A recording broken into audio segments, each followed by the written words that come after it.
ನಿರ್ಮಾಣ ಮಾಡಿ ಅಂತಾಹ್ವಾನ ಕೊಡುವಾಗ ವಯಸ್ಸಿನ ಮಿತಿಯನ್ನು ಒಡ್ಡಿ ನೀವು ಹೇಳಿದ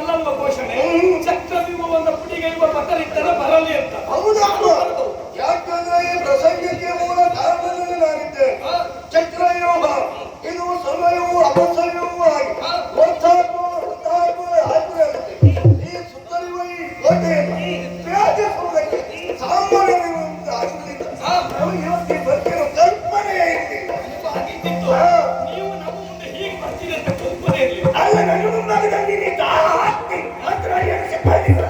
ಯಾಕೆ ನಿಂತ ಹಾರ ತಗೊಂಡ ನನ್ನ ಬದುಕಿನಿ ಮೂರು ಹೊತ್ತಕ್ಕೆ ನಾನು ನೋಡಿದ್ದೆ ಇದ್ದದ್ದು. ಗುರುಗಳೇ, ನನಗೆ ಗೊತ್ತುಂಟು ನಿಮ್ಮ ಬದುಕಿನ ಅಧ್ಯಾಯದಲ್ಲಿ ಬಹಳಷ್ಟು ಹಾರಾಟ ಮಾಡಿದ್ದೀರಿ. ಆವತ್ತು ಹಾರಾಟ ಮಾಡಿದವರನ್ನೆಲ್ಲ ಯೋಚನೆ ಆಗಿತ್ತು. ನಿಮ್ಮ ಅಧ್ಯಾಯವನ್ನ ಮರೆಮಾಚುವುದಕ್ಕೆ ಮುಂದೆ ಯಾರು ಬರುವುದಿಲ್ಲ ಅಂತ ಅಲ್ಲ. ಈಗ ಹೊಸ ಅಧ್ಯಾಯವನ್ನು ಸೃಷ್ಟಿಸುವ ಹುಡುಗರು ಬಹಳಷ್ಟು ಮಂದಿ ಇದ್ದಾರೆ. ಮಗು, ನಾನು ಅದಕ್ಕೆ ಕೈತಾ ಇರೋದು.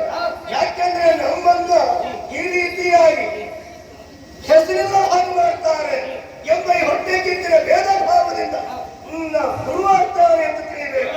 ನಿನ್ನಂತವರ ಭವಿತವ್ಯವನ್ನು ಕಂಡು ನಿನ್ನ ಉತ್ಸಾಹೆಯನ್ನು ನೋಡಿ ಸಂತೋಷ ಪಡುವ ಆ ಸಂಖ್ಯೆಯಲ್ಲಿ ನಾನು ಅಪ್ಪನಿದ್ದೇನೆ ಎಂಬುದನ್ನು ನೀವು ಮರಿಬೇಡ.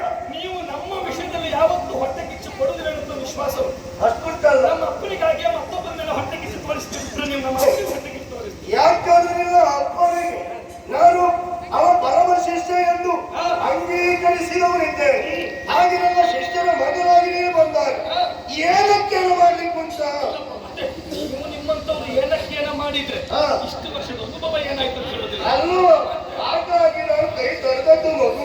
ಮತ್ತೆ ಈ ಯುದ್ಧ ಭೂಮಿಯಲ್ಲಿ ನೀತಿ ಮಾತು ಹೇಳಬೇಕಾದಂತಹ ಅನಿವಾರ್ಯ ಸ್ಥಿತಿ ಏನೂ ಇಲ್ಲ.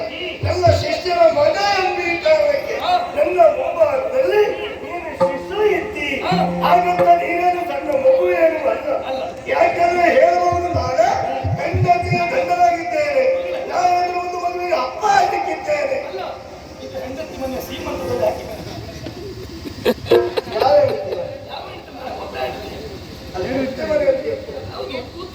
ಉತ್ತರ ಅದು ಸೀಮಂತದಲ್ಲಿ ಹಾಕಿ. ಹಾಗಾದ್ರೆ ಈಗ ಉತ್ತರೆಯ ಗರ್ಭಕ್ಕೆ ನಿನ್ನಂತೆ ಆದಂತ ಒಂದು ಶಕ್ತಿಯು ಅಲ್ಲಿ ಅಡಗಿದೆಯನ್ನು ನಾನು ತಿಳಿದ ವಿಷಯವೇ. ಗರ್ಭಿಣಿಯಾಗಿದ್ದಾಳೆ ಮಗು.